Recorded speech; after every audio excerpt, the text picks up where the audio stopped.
Eu queria então que você abrisse lá em Lucas capítulo 7. É o encontro de Jesus com a mulher do bálsamo. É riquíssimo esse encontro. Certamente nós não vamos esgotar todas as possibilidades de encontrar algumas coisas aqui. Mas eu sempre observo para cada texto, principalmente esses textos mais triviais, onde nós já lemos, já ouvimos várias pregações. Eu olho para cada texto e peço para que o Espírito Santo de Deus possa trazer alguma coisa diferente. E pelo menos para mim, ao esboçar algumas coisas, como sempre, eu já vinha fazendo algum esboço e hoje pela manhã fui fazer esse novo. Aquilo que eu tinha feito ontem, ficou para trás. Né? Essa mensagem é agora de manhã, que o Senhor me colocou alguns pontos. E eu queria ler, é um texto longo, mas eu quero que vocês leiam. Você vai ler aí, acompanhando comigo em diversas versões, baixinho. Eu vou ler em voz alta, vocês vão ler baixinho, porque quanto mais a gente lê, mais a gente vai inculcando a palavra de Deus. Lucas, a partir do versículo 36, do capítulo 7. Você vai encontrar também no Evangelho de João.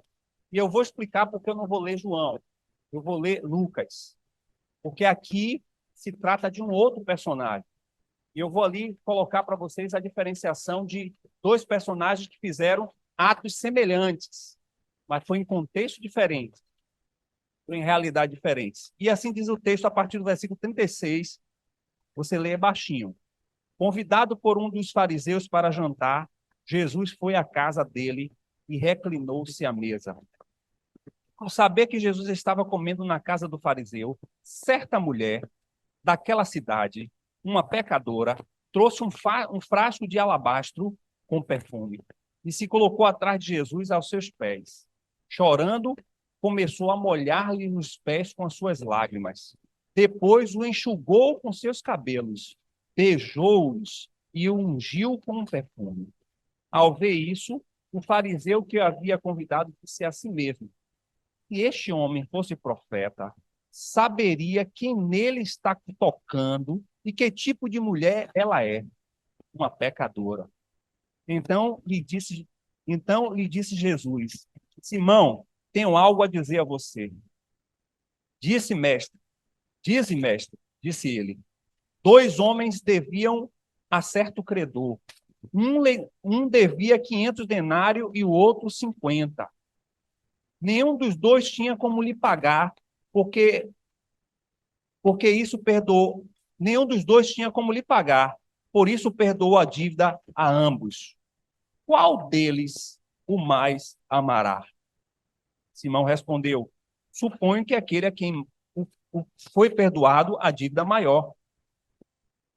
Julgou bem, disse Jesus. Em seguida, virou-se para a mulher e disse a Simão: vê esta mulher? Entrei em sua casa, mas você não me deu água para lavar meus pés. Ela, porém, molhou os meus pés com as suas lágrimas e os enxugou com seus cabelos. Você não me saudou com um beijo, mas essa mulher, desde que entrei aqui, não parou de beijar os meus pés. Você não ungiu a minha cabeça com óleo, mas ela derramou perfume aos meus pés. Portanto, eu digo, os muitos pecados dela lhe foram perdoados, pois ela muito me amou.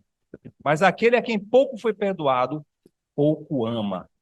Então Jesus disse a ela: seus pecados estão perdoados.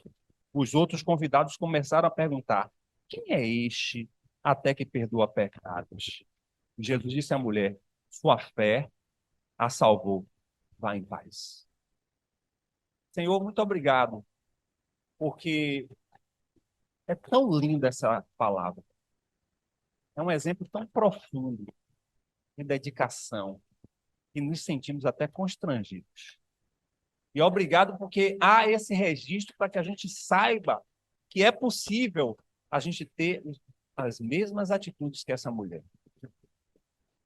Tira todo o obstáculo, Senhor, para termos um entendimento daquilo que realmente precisamos ouvir nessa manhã. Todos nós precisamos ouvir. E queremos aprender com o encontro dessa mulher coisas significativas para nós mesmos. Te agradecemos por isso.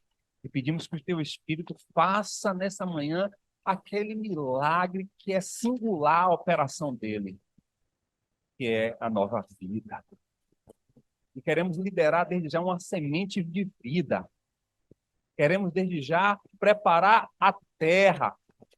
E queremos que a água do teu Espírito possa regar e hoje mesmo o rebento desse fruto ser gerado e glorificarmos o teu nome.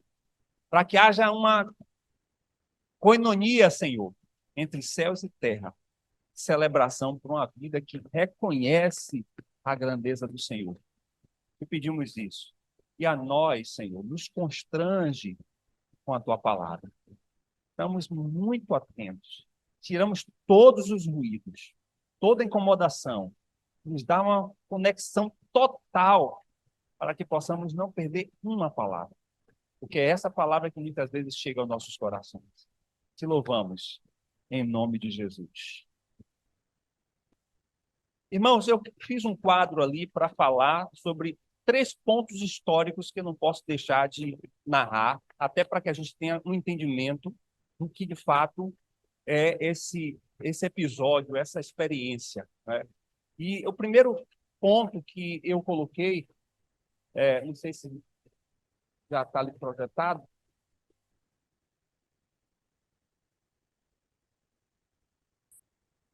Pronto. A primeira coisa que eu queria colocar é que justamente todos os encontros com o Senhor Jesus, ele produziu algum tipo de impacto na vida das pessoas. Viu o que aconteceu com você? O que tem acontecido conosco ao nos encontrarmos com Jesus, há sempre alguma coisa nova que ele faz para melhor, para aperfeiçoar, para transformar, para edificar.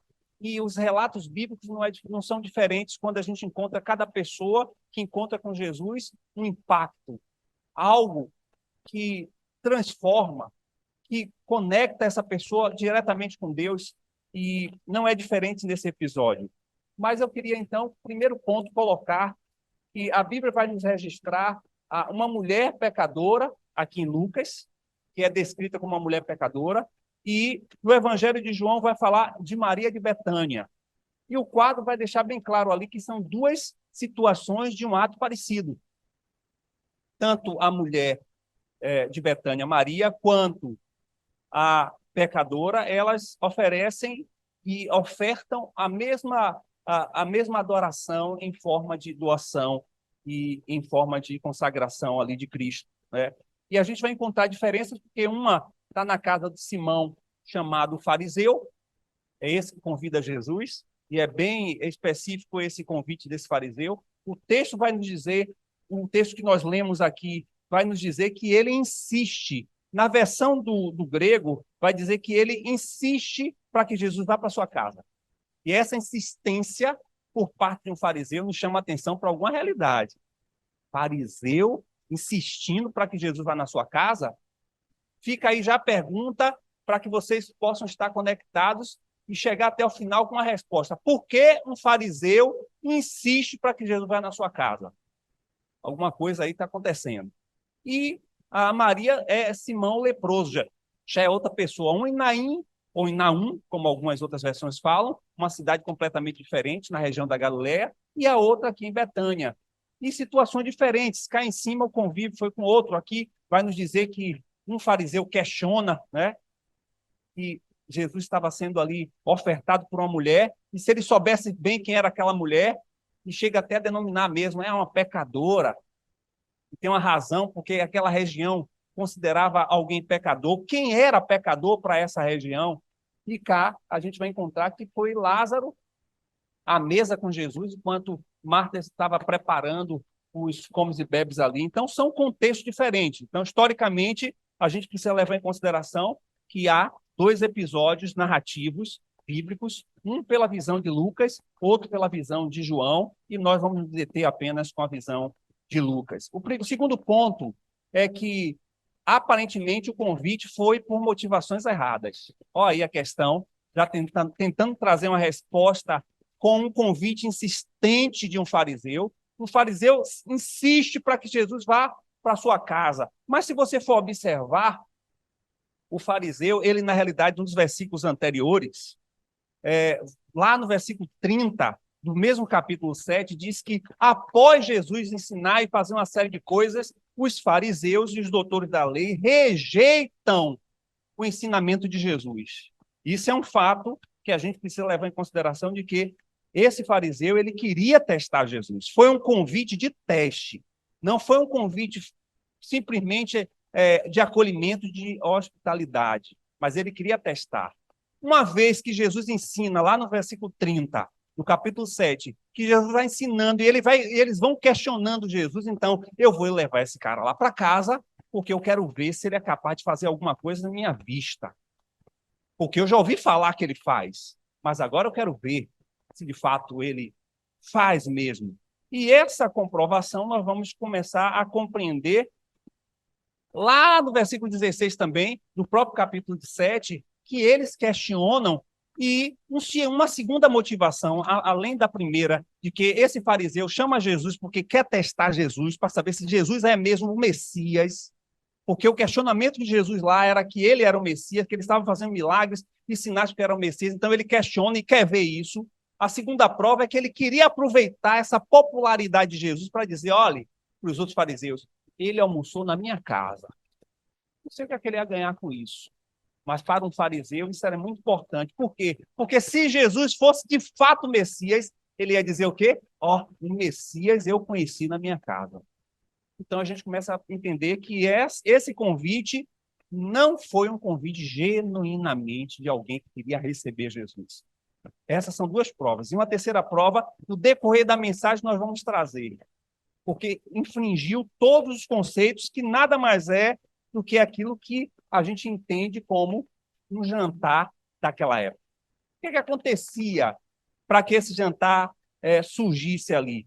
Primeira coisa que nós vamos observar é que, primeiro ponto, que ao lavar os pés de alguém que chega a convite, porque a região é desértica, então as pessoas sempre estão com seus pés sujos de poeira. E para não entrar na casa com essa poeira, para não fazer as refeições com essa poeira, a pessoa que acolhia, a pessoa que convidava, estava sempre à disposição de um balde, de uma vasilha, para que a pessoa convidada lavasse seus pés. E ali era símbolo de acolhimento, de recebimento, de fato, receber aquela pessoa com muito agrado em casa. Isso é um ponto. Aí eu pergunto para vocês, o fariseu fez isso? Ele mesmo diz, Jesus, eu estive na sua casa, cheguei na sua casa, você nem me deu água para lavar os pés. E isso prova, mais uma vez, que ele, o fariseu, não tinha intenção que Jesus fosse na sua casa, porque ele não fez as honras, como deveria ser no costume da época. E o segundo ponto, que ele também não honrou o costume da época, é que ele também não beija a pessoa. Todo convidado chegava na casa de um judeu, ele beijava a pessoa, porque é o mesmo de dizer o quê? Seja bem-vindo. Né? Poxa, te convidei, seja bem-vindo aqui na minha casa. E essa também é a segunda prova de que realmente ele não chamou Jesus com um coração muito receptivo. Ele não beija Jesus. E Jesus fala isso. Cheguei na sua casa, você não me beijou. Ou seja, você não disse, seja bem-vindo. E, por fim, ele também não vai ungir. Porque ungir era sinônimo de respeito, de reconhecimento, de valorização daquele convidado. E a minha pergunta é, o fariseu fez isso com Jesus? Não. Então a gente começa a questionar que essa insistência dele em ir para a casa de Jesus não foi levada pelas razões mais corretas. Até aí concordam comigo? Mas aí vai para o primeiro ponto dessa mensagem. O primeiro ponto é, mas houve nesse episódio, nesse momento, um verdadeiro encontro. Mas não foi do fariseu com Jesus. Aí vem o texto no versículo 37, que diz que uma certa mulher, você sabe o nome dela? Sabe quem ela é? Mas porque ela teve tanto sentido, ela foi tão significativa nesse encontro, que chegou a ser registrado esse episódio para que hoje pudéssemos saber que é uma mulher que não tem nome, mas que o mais importante não era quem ela era, mas o mais importante é o que ela estava fazendo. E você sabe por que era considerada como pecadora? Porque naquela região, todas as mulheres, principalmente as mulheres, que tivessem um relacionamento imoral, era taxada como pecadora.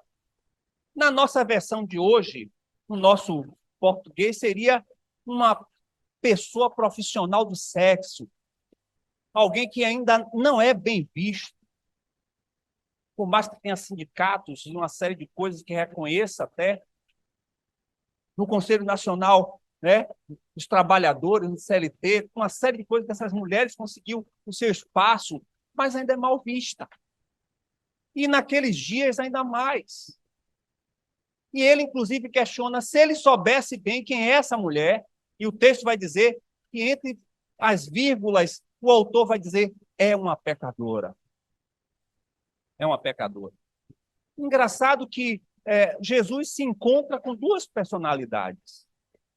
Uma personalidade que é o fariseu, o receptor, aquele que acolhe Jesus na sua casa, conhecido, conceituado, um homem socialmente aceito, mas que não reconhece o encontro com Jesus.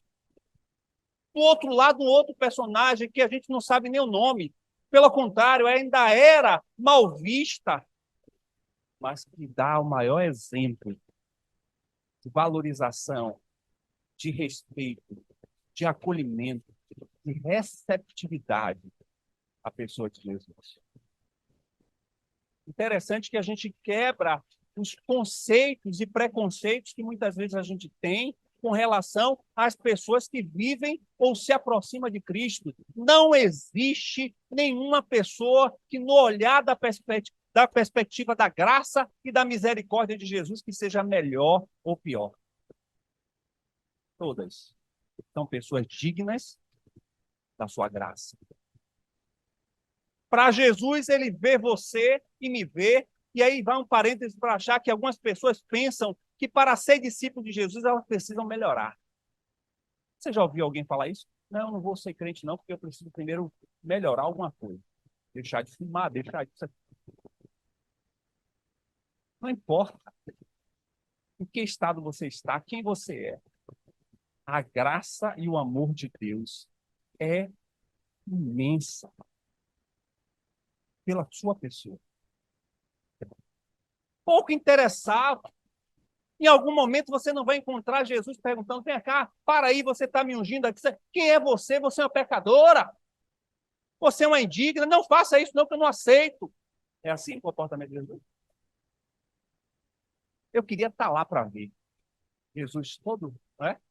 Que é uma cultura da época. O jantar não é como a gente, cadeira, eram inclinações, quase que deitado, para que a pessoa se sinta bem à vontade. Jesus estava ali bem à vontade, aquela mulher por trás, fazendo aquele ato maravilhoso. Jesus não queria nem saber quem era. Ele estava simplesmente acolhendo. E aí vai um detalhe em relação a essa mulher. É aquelas pérolas que o Senhor nos dá, que a gente fica pensando, mas eu já li isso, já li várias vezes, não percebi. Eu quero dizer para vocês que essa mulher era convertida. E eu tinha a impressão que ela não era.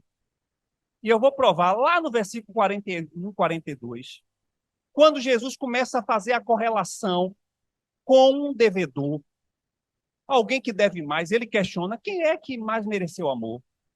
É uma parábola que ele faz para fazer uma coligação, uma correlação com a mulher. Ou seja, no episódio que está ali, Jesus vem com esse negócio aí, essa parábola de uma hora para outra, não está à toa. Ele simplesmente está chamando a atenção para aqueles fariseus de que aquela mulher era como se fosse diante da sociedade a que mais devia.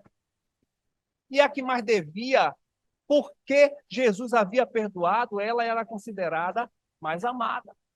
No sentido de que, diante da sociedade, ela era excluída. Mas, diante de Cristo, ela foi aceita. E por que eu provo que ela era, de fato, convertida? Primeiro que o Senhor fala de uma condição de uma mulher que já foi perdoada. Ele diz, quem mais foi perdoado? Quem mais devia? Ele, então, faz essa correlação com ela como a primeira prova textual de que ela realmente era alguém convertida, e isso faz muito sentido para esse episódio, porque a gente vai começar a olhar para essa mulher com um olhar diferente. E há uma aproximação, e há uma relação muito profunda conosco quando a gente começa a se identificar com ela.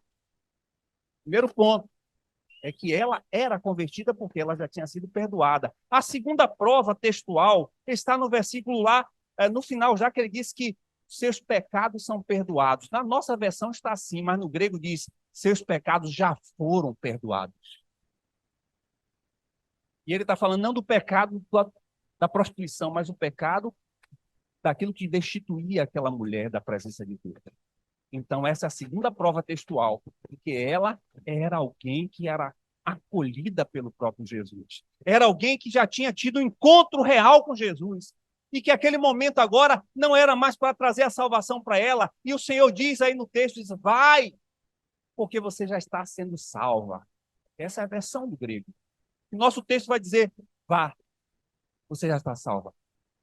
Não, aquela mulher já estava salva. Ela não foi atrás de Jesus por salvação. Ela já era salva. Aquela mulher não foi por Jesus por nada que ela precisasse. Ela foi simplesmente atrás de Jesus porque ela queria adorá-lo. Isso a gente aprende um princípio muito interessante. Como as pessoas estão querendo buscar Jesus por algum interesse, por uma troca, uma relação muito onde o meu eu, a minha autossatisfação, o meu desejo seja preenchido. As pessoas buscam a Jesus esperando nele sempre um bem, algo que ele pode ofertar. Mas nós somos convidados a ser discípulos. E discípulo é alguém que vai para dar. Eu não quero nem entrar nos méritos de quanto era o valor desse perfume. Eu não quero nem levar em consideração o quanto essa mulher fez de constrangimento na casa daquele fariseu que se insistiu em chamar Jesus, mas não era motivado pelas razões principais. E uma anônima sai do nada e mostra uma expressão tão profunda de adoração. É como se ela dissesse ali naquele momento, Jesus, eu não vim buscar minha salvação porque o Senhor já me salvou. Eu não vim buscar perdão porque o Senhor já me perdoou. Eu vim só para te adorar. E o segundo segredo que a gente vai encontrar nessa mulher é que a adoração tem a ver com tudo que temos e que somos. Sabia? Tudo que você é expressão de adoração. O que é que você é? Quem você é? O que você tem? Tudo deve ser para adorar o Senhor. Os pecados são perdoados. O que aquela mulher foi fazer lá? Já tinha a salvação garantida. Já tinha um pecado já perdoado.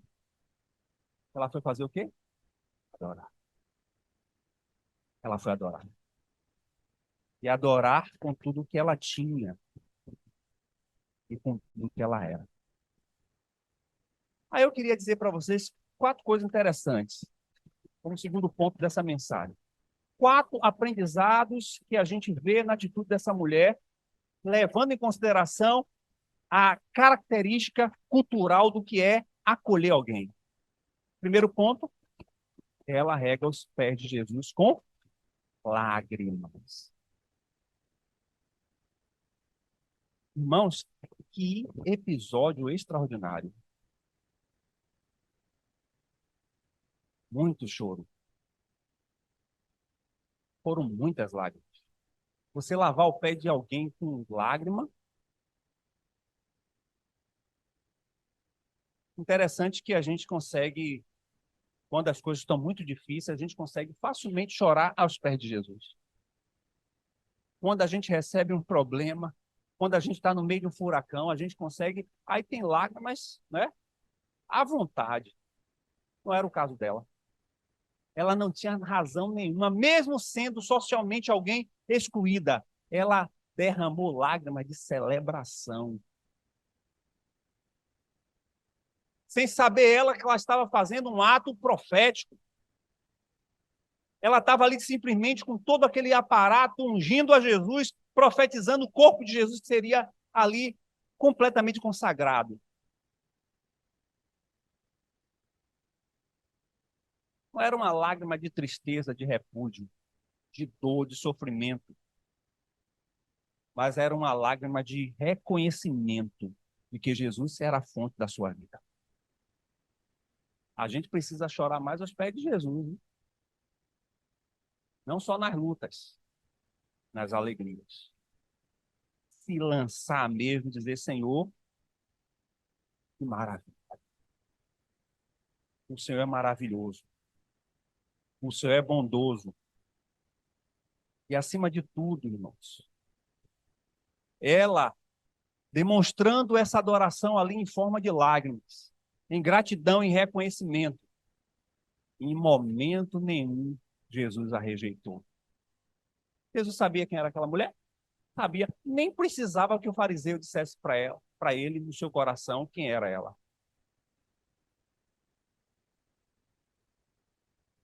Não tem nada em mim e você que seja escondido diante do coração de Deus. As nossas motivações e as nossas razões e propósito para a gente tentar se aproximar e se relacionar com Jesus, ele sabe. E deveria ser genuinamente uma aproximação, um propósito de simplesmente reconhecer que ele é a razão da nossa vida. Mas ainda no fundo, nosso coração ainda é movido por aquilo que ele pode nos dar. Segunda coisa é que ela enxuga com os cabelos. Você sabia que ela infringe um ato cultural terrível na época? O ato de colocar à vista o cabelo diante dos homens. Ela solta o cabelo e começa a enxugar, como se não fosse suficiente, com lágrimas molhar os pés de Jesus, ainda solta o cabelo. Eu imagino como é que aqueles homens não estavam ali, dizendo, como é que pode essa mulher fazer um negócio desse? Conta a nossa cultura, só faz isso quem é mulher ruim. Ela solta o cabelo. E para ela pouco importa o que as pessoas pensam. Ela é uma adoradora. Pouco me interessa o que é que acha um vizinho, um parente. Se alguém vai dizer, mas agora você é crente? Pouco me interessa. Eu quero desfrutar da presença de Jesus. Pouco interessava para aquela mulher o que era costume da época, se ela estava quebrando culturalmente os costumes, se ela podia ser discriminada, se ela poderia ser falada por aquilo. Ela queria simplesmente era desfrutar da doce presença de Jesus. É um encontro único. A gente precisa também, a cada encontro com Jesus, desfrutar em sua amplitude, em sua profundidade. A cada dia que você acorda, é mais um encontro que você tem com Jesus, que você deve viver intensamente em sua presença. Se for necessário, quebrando todos os protocolos da sociedade, da cultura, quebrando todos os valores que a sociedade de hoje estabelece, porque o mais importante para você não é o que as pessoas pensam de você, não é o que as pessoas falam de você, mas é você desfrutar da presença e do encontro com Jesus. Nós vivemos num modo tão corriqueiro, tão motivado por um corre-corre que a gente não desfruta de cada dia da presença do Senhor. A gente precisa quebrar muitos valores dessa sociedade para mostrar que nós somos de Cristo. E isso vai ser cada dia mais desafiador. Você falar que serve e segue a Jesus vai ser um desafio. Se não chegar ao ponto de você ser discriminado, afastado completamente do convívio, da sua relação interpessoal com as pessoas, seja em que contexto estiver. Mas o que importa para você é o Senhor encontrar em você um verdadeiro adorador, porque os tais ele procura. E ali Jesus encontrou uma verdadeira adoradora, que não estava se preocupando com os princípios e valores da sociedade. E para ela, o que mais importava é ela estar diante do Senhor, lançando sobre ele um vaso de alabastro com unguento. Esse ato de ela estar ali colocando diante do Senhor chama a atenção para outra realidade cultural. Por que essa mulher está com esse vaso? Se ela tinha uma origem na prostituição, culturalmente na cidade de Naum, as prostitutas andavam com um vaso empendurado no pescoço. Eu até, de forma tanto estranha e diferente, se é essa palavra que me foge agora, mas essa comparação ruim que eu vou fazer, parece aquelas meninas que ficam ali na frente de loja de perfumaria, né, te dando aquele negocinho para você cheirar, né, para você comprar. Algumas até ficam jogando, né, para que você sinta o aroma, para que você seja o quê? Atraído para a loja. Toda prostituta em Naum ficava com o vento aberto para que os homens, quando passassem, sentissem o cheiro e fosse atraída por elas. Aquela mulher, ela joga o alabastro, perfume caríssimo, cheirosíssimo, diante do Senhor, como reconhecimento da fonte da sua vida, da necessidade do único e profundo relacionamento que ela necessitava. Ela não precisava mais de outros homens. Ela precisava apenas do Filho do Homem, do Cristo, Salvador, o Messias. E ela lhe manifesta, tirando de sobre o seu pescoço esse perfume, e disse: essa aqui, ó, você é o único que eu preciso. Você é o único que eu quero. Foram quebrados todos os preconceitos. Foram colocados todos os valores, todo o sentido de vida naquela mulher que entregou tudo e beijava os pés de Jesus. Profundo ato de reconhecimento, de valor, de acolhimento.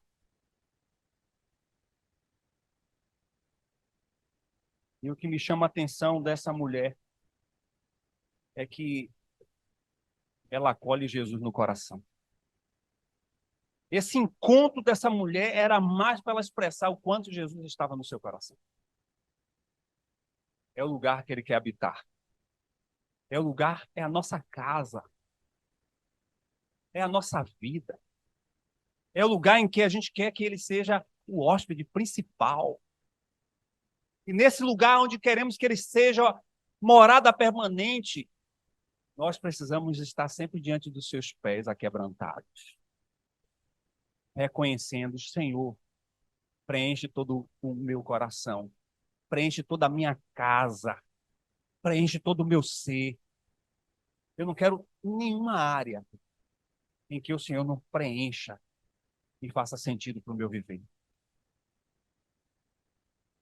Essa mulher me ensina que tudo de bom que eu tenho, que eu sou, eu preciso lançar diante dos pés de Jesus.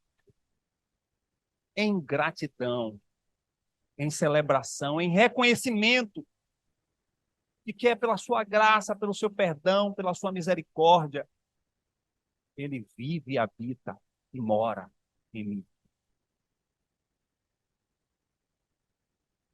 E eu preciso permanecer dependente dele, dizendo para ele: Senhor, você é honrado. Não apenas beijando os pés de Jesus, mas reconhecendo diante de Cristo que ele é honrado na minha vida. É por isso que mesmo o Senhor disse: olha, seus pecados já foram perdoados, você já foi salvo, vá. Vá. Vá agora e faça a diferença. Já que ele já habita, já mora, já vive dentro daquela mulher, dentro da minha vida, da sua vida. Ele já alcançou todo o espaço, perfumando, cheirando toda a minha vida, fazendo sentido, trazendo o propósito de viver. Agora eu preciso honrá-lo, beijar a sua presença todos os dias, reverenciar e valorizar aquilo que deveria ser e deve ser a genuína motivação de viver a vida com Cristo. Eu concluo dizendo que Como você manifesta a sua adoração e gratidão a Jesus no seu dia a dia? Como? Como você pode mostrar a sua gratidão a Jesus dia a dia? Não só domingo, mas todos os dias. Se lance aos pés de Jesus, oferecendo sua vida em total dedicação a Ele. Mas a gente pode até dizer assim, mas a minha vida eu já entreguei para Jesus. Mas Ele realmente já perfumou toda a sua casa? Já está preenchida todas as suas áreas? Ele é realmente o sentido do seu viver? Você reconhece a sua total dependência a Ele? Você precisa da sua vida para que gere vida em você? Se não, hoje você pode dizer, Senhor, eu quero ter um encontro real contigo. Porque muitos estão como aquele fariseu, que teve a grande oportunidade de ter um encontro com Jesus, de viver com Jesus, mas as suas motivações foram erradas. Mas eu quero entender que essa manhã você seja um anônimo. Alguém que saiu por trás de Cristo e se lançou dizendo, Senhor, eu quero viver a vida contigo, quero que você habite na minha vida, preencha a minha casa, seja bem-vindo dentro de mim, que eu possa reverenciar a tua presença, te respeitar e te honrar. É o convite que eu deixo hoje. Se você quer isso,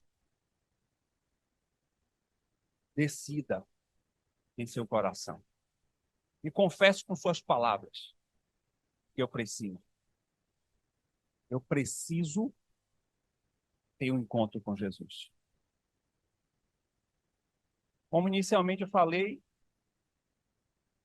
não há ninguém que tenha um encontro com ele que a vida não seja impactada. Creio que a vida daquela mulher não foi mais a mesma pelo seu ato de gratidão, de adoração. E a sua vida? Vamos sair daqui, vamos voltar ao outro domingo e vai continuar a mesma coisa? Qual a razão? Qual a razão de você encontrar com Jesus todos os dias? Ela me deixou o exemplo. Eu quero ser. Não vai ser fácil, não é fácil, mas é o que eu quero fazer. Dedicar a minha vida, o meu viver para adorar Jesus. Se você quer fazer isso de forma significativa e singular na sua vida, se você entendeu que há uma necessidade para você ter esse encontro real com Cristo, e que a partir de hoje você quer se lançar aos seus pés, acolhê-lo, dar as boas-vindas a ele e dizer, Senhor, a partir de hoje eu quero honrar com minha vida a tua presença em mim. Você quer fazer isso? Quer fazer isso com a sua boca confessando, declarando, como a Bíblia diz que nós devemos declarar com a nossa boca que precisamos de Jesus, que queremos a Cristo, queremos seguir a Ele. Você quer fazer isso e quer se sentir bem à vontade de estar aqui conosco? Quero te convidar. Vem aqui ficar aqui do meu lado para a gente orar juntos. Porque estaremos manifestando juntos o desejo, a vontade, a disposição, querer continuar com Cristo.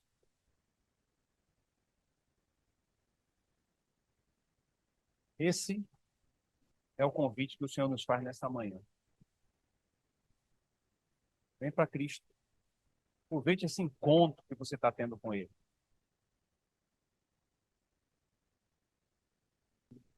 Eu queria que vocês orassem comigo, tá bem?